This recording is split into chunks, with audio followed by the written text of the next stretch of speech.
আজকে আমি আপনাদের সাথে টিস্যু পেপার রোল এবং ক্লে দিয়ে একটি পেন হোল্ডারের আইডিয়া শেয়ার করছি। এই পেন হোল্ডারটি আমি কিভাবে বানিয়েছি সেটি আপনাদের সাথে এখন শেয়ার করছি। হ্যালো এভরিওয়ান, আসসালামু আলাইকুম, ওয়েলকাম টু নাবিলা স্টোরি। প্রথমে আমি একটি টিস্যু পেপার রোল নিয়েছি, এটিকে একটু ছোট সাইজের করে কেটে নিলাম। এখন নিচের পার্টটি জয়েন করার জন্য একটি ছোট কার্ডবোর্ডকে কেটে নিয়েছি এবং এই কার্ডবোর্ডের সাথে হোয়াইট পেপার লাগিয়ে দিচ্ছি। এখানে কাগজের বদলে চাইলে কালারও করে নেওয়া যেতে পারে, আমি খুব সহজভাবে করার চেষ্টা করেছি তাই এখানে পেপার লাগিয়ে নিয়েছি। এখন নিচের পার্টটুকুতে একটি পেপার লাগিয়ে দিব। একইভাবে আমি টিস্যু পেপার রোলটিকেও সাদা কাগজ দিয়ে মুড়িয়ে নিব।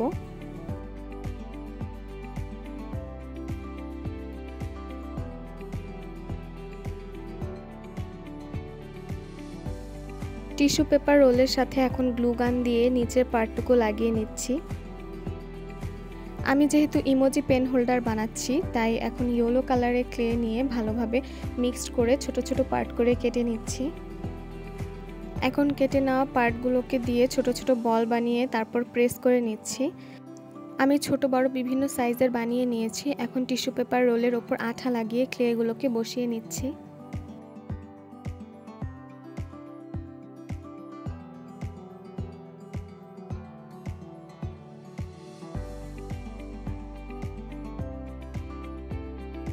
আমার হলুদ কালারের ক্লেটি শেষ হয়ে গিয়েছিল, কিন্তু এখানে একটি ফাঁকা জায়গা ছিল, তাই আমি এখন একটি ব্রাউন কালারের ক্লে নিয়েছি এবং এটিকে ভালোভাবে রোল করে নিচ্ছি। এখন ফাঁকা জায়গাতে ব্রাউন কালারের ক্লে দিয়ে একটু দরজার মতো শেপ করে নিচ্ছি।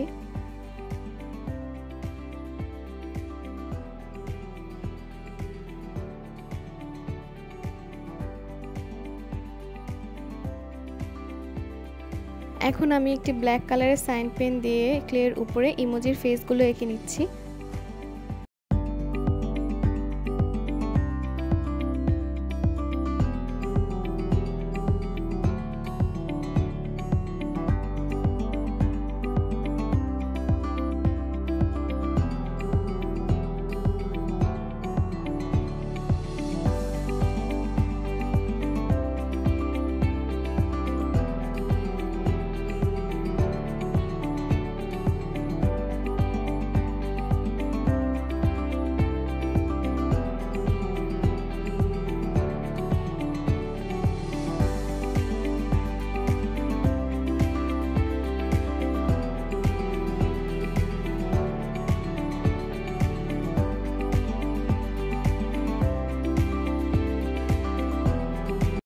আমি এভাবে সবগুলোতে ইমোজি ফেস এঁকে নিয়েছি। চলুন এখন ফাইনাল লুকটি দেখে নেই।